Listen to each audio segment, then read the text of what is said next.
Hello and welcome. I'm Jon Garlick, and I'm here with Sheriff Matthew Wade, and this is Calhoun County's Most Wanted. Morning, Sheriff. Always good to be on the show, John. It's great to have you here. Yeah. Let's take a look at how your deputies did last week. All right. 5 arrests this week brings our count up to 5,162 people arrested, all because somebody was willing to help us out. We can't do it alone, and we appreciate the help. Community involvement is key. And speaking of helping the community, we've got some rough weather coming. Yeah, you know, here the past several weeks we've had some storms coming through, and so tonight's not going to be any different. We're supposed to have some high winds that might knock out some power, so everybody needs to be storm ready, have a plan, have your flashlights ready, have your phones charged up. I think it's supposed to come between 12 and tonight, midnight to about 3 in the morning. So. Be careful driving on the roads. How do people stay really up to date on the weather? You know, a weather radio, you know, I hate to say it, but a weather radio is the best way to do it.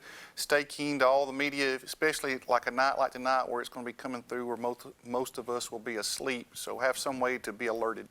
Well, very good. So stay weather alert and stay with us. And we'll be back with the first half of the lineup and a really fun guest here on Calhoun County's Most Wanted.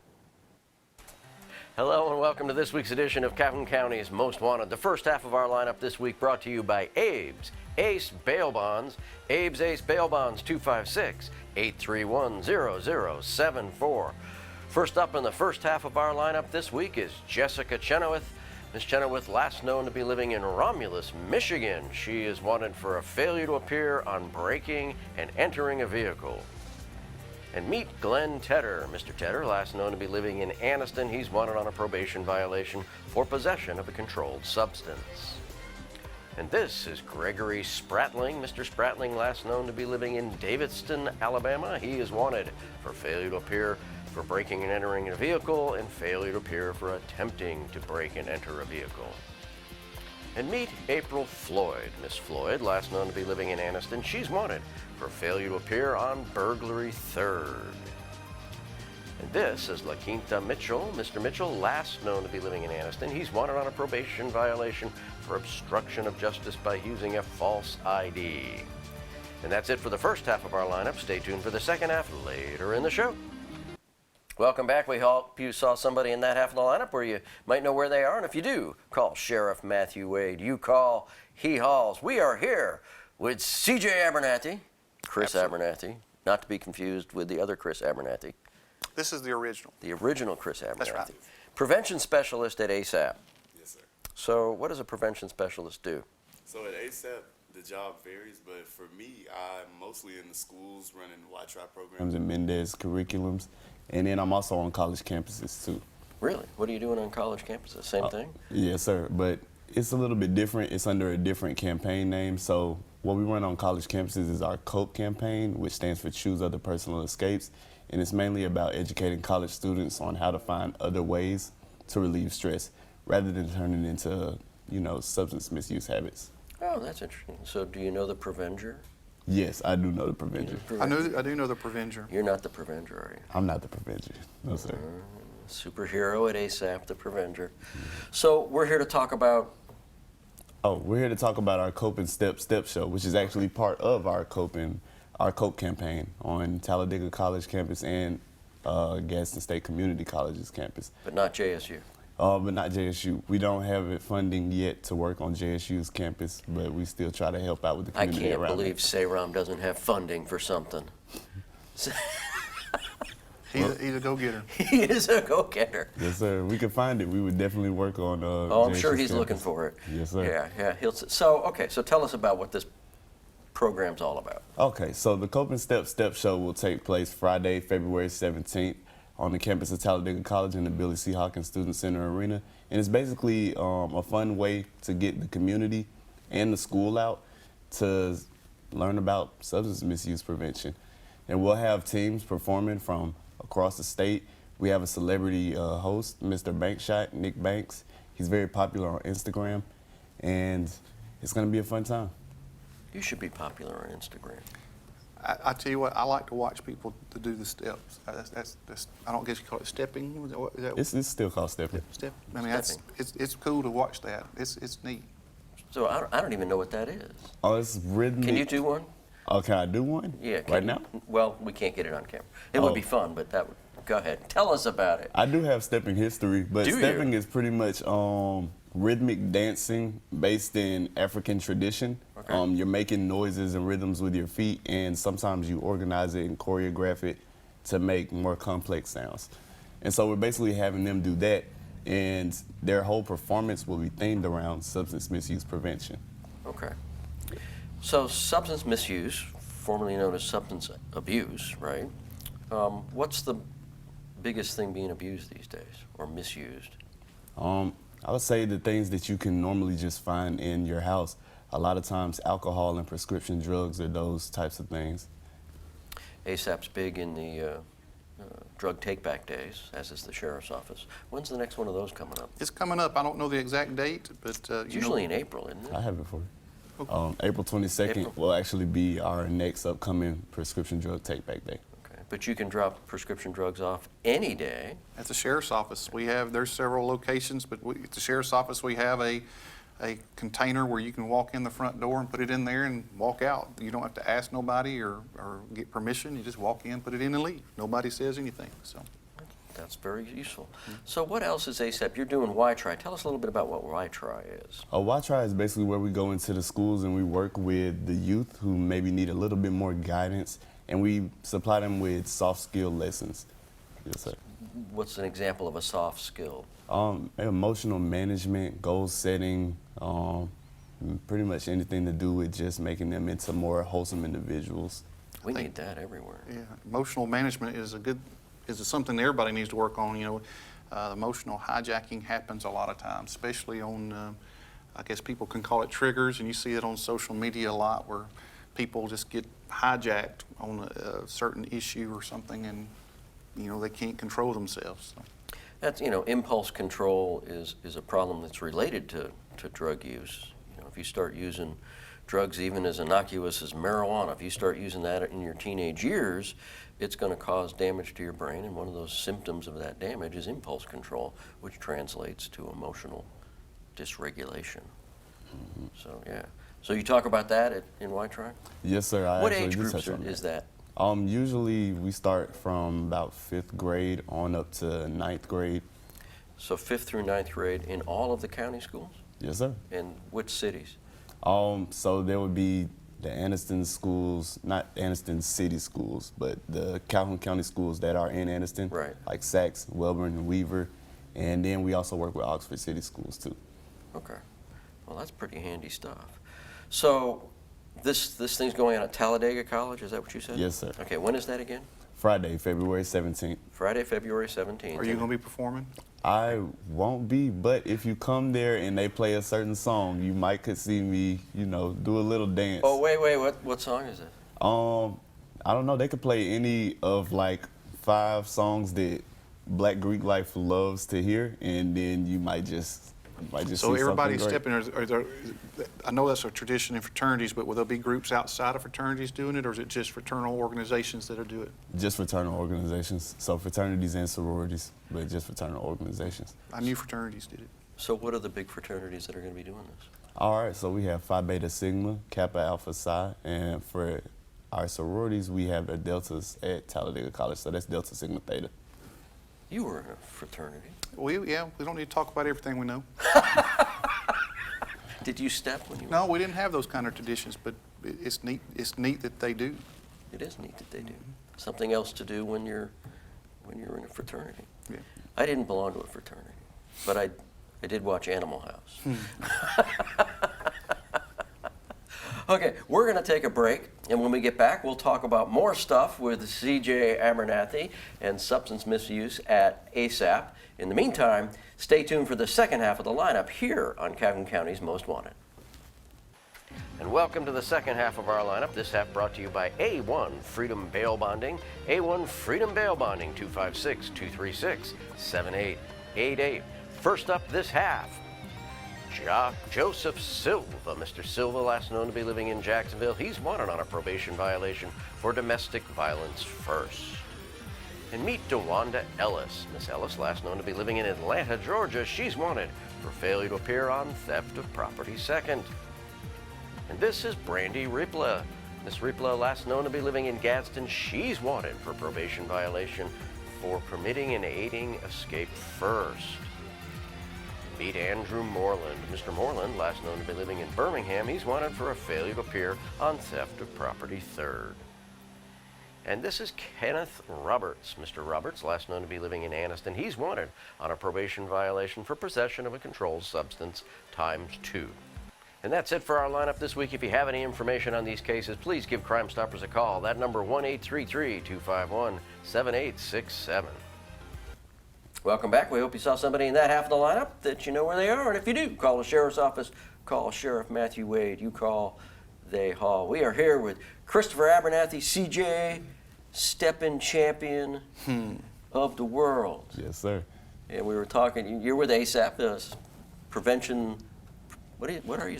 Prevention specialist. Yes, sir. Right, and you're personal friends of the Prevenger. Yes, sir. Which is really kind of cool. It is. Sheriff likes the Prevenger. I do. Yeah. I do. Yeah. Prevention's I like that great. costume. I can't fit in it, but it's okay. So ASAP, of course, all about substance prevention, right? Yes, sir. And we were talking about what you do in the schools, 5th to 9th grade, why try?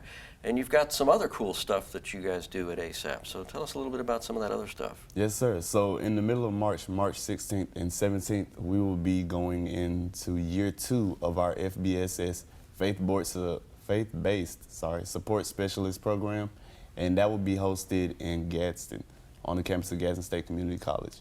So what is that program, other than probably pretty obvious with the name, but what does it do? What's more specific about it? Yes, sir. So what we do is we equip religious leaders in the community with all of the necessary, I would say, education to know what to do if they have mental health issues pop up in their congregation. And they will. They can get backed up by the Alabama Department of Mental Health and certified to be better equipped to help their congregation. So what are some of the things they learn how to do? So some of the things that they learn are, well, not necessarily how to do a lot of things because there's only so much that we can teach them, but they learn a lot of the resources that are out there for people who have certain substance misuse problems.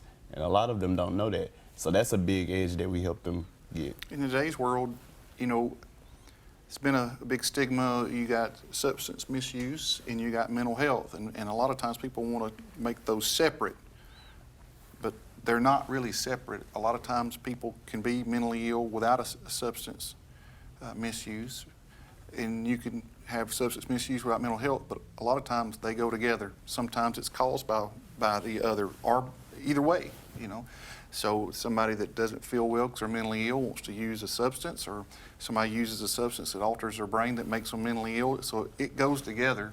And if you have a congregation, if you're dealing with human beings, you're going to come across people that have these problems, and having to know, like you said, you're not teaching them to be the expert in everything. We're just trying to teach people, I see this, I know this is a problem, I can call CJ and CJ can get me this person to where they need to go.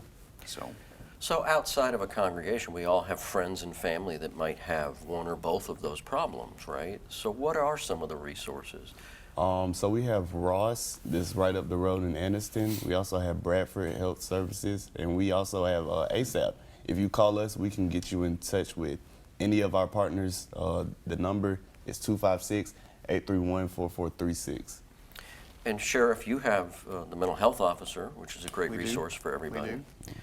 That's Carl, right? Carl Moses, and we try to help as many people as we can with that. A lot of times when we're involved, it's, to the point that they're probably not willing to do it on their own. So that's how we get involved. That's what the mental health officer does. You got somebody who's mentally ill and you can't do anything with them. They won't do anything for themselves. You can't convince them to get treatment. So we can do what's called a petition for an involuntary commitment, where we can control them and get them regulated on some medicine. And once you get them regulated, they can go and be productive citizens in society and hold jobs and do everything that everybody else can do. Just on occasion, for whatever reason, their medicine will get out of whack, or they take the medicine and they go, well, I don't need that medicine, I feel fine. So they stop taking the medicine, and once they stop taking the medicine, they deteriorate, and an intervention has to come to get them back on course. Of course, the standard of care, medication and therapy. And we see this in the homeless community. Does ASAP do any work with the homeless community? Yes, sir. We actually have supplies that we order, and we can give them out to people who need them. Yes, sir. Oh, okay. And where do you do that? At your office in Oxford, or do you do In the office and in the community. Yes, sir, wherever we need to. Wherever is most convenient. Okay.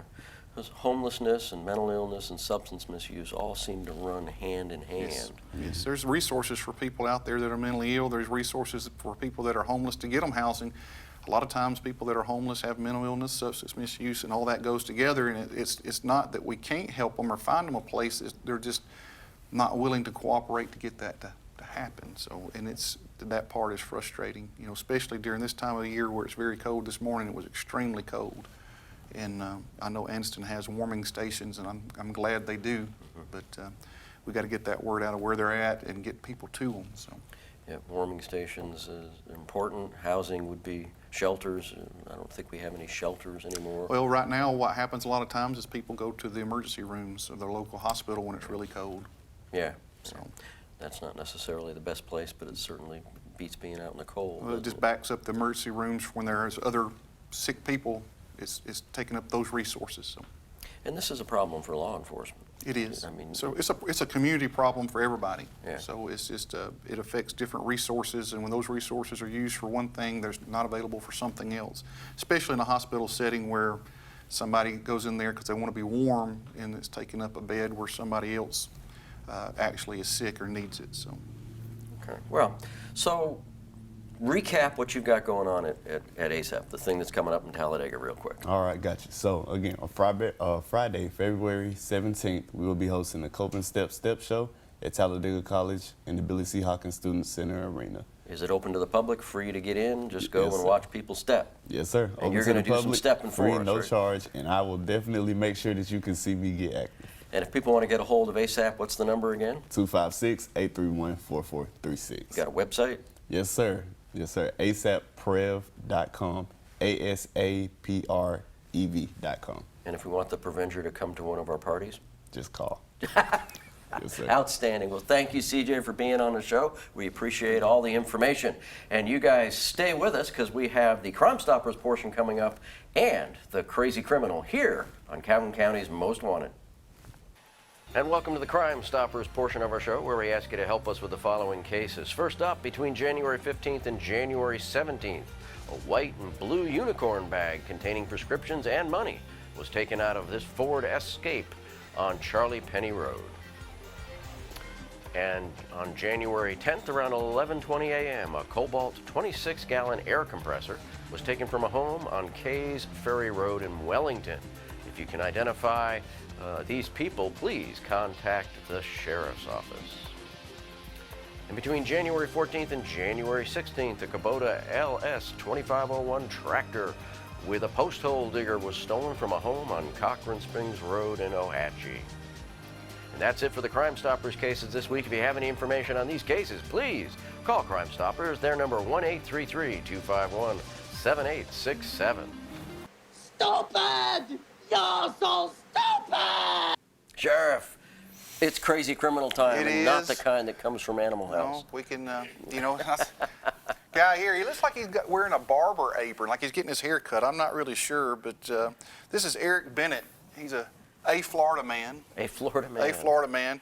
I'm not sure what he's wearing or why he has that on, but it looks like he was getting his hair cut. I'm not sure if that was the case, but he come in contact with law enforcement, and he was acting weird, and so they're doing an investigation, and he had these two really big bulges in his pants pockets. Careful. I know. Well, it ended up being hypodermic needles. Oh. Yeah, Oh. which is, the officers didn't get stuck with anything, but he had an excuse of why he had those hypodermic needles. Yeah? He said he was using them for fishing, because in Florida, a Florida man likes to fish. So With hypodermic needles. hypodermic needles, but he didn't have any other fishing equipment with him, so I don't think they caught that, bought on that. They didn't bite on that. They didn't bite. They didn't get hooked with that excuse. So, but I'm still kind of curious. My burning question is why does it look like he's getting his hair cut? So, Well, but Eric Bennett there, is trying to use hypodermic needles for fishing. Not sure how you do that. And he is a Florida man. So. A Florida man with hypodermic needles. Fishing. That's right. Fishing. Okay. Yeah, don't get hooked up on that. Well, that's terrible. Okay, Sheriff, so we got bad weather coming through tonight. Absolutely. Want Yeah. everybody to be aware of that. And you have career opportunities. We always have career opportunities for deputies, corrections officers, and communications officers. We're hiring, and deputies start out making around close to $40,000 a year. So we'll send all. You don't need any equipment or any experience. We'll train you. $40,000 a year and lots of benefits, right? That's So right. what are some of the benefits, real quick? Great insurance, state retirement. Got a lot of annual leave and sick leave. A lot of good benefits. A lot of holidays, like 16 holidays. Yeah, we right? get a lot of holidays. So, you know, there's worse things to do. You ever thought about making a difference in your community? Come on and talk to us. You can apply on our website. What's the website? www.calcoso.org. Lots of ways to help the community in dispatch, corrections, and on the road in the enforcement division. That's right. So we want you to help the community too by watching our show and looking at the lineup in the Crime Stoppers cases and giving Crime Stoppers or the Sheriff's Office a call if you know anything. And if you want to know some more, tune in to us next week because we hope to see you here but not in the lineup on Calhoun County's Most Wanted.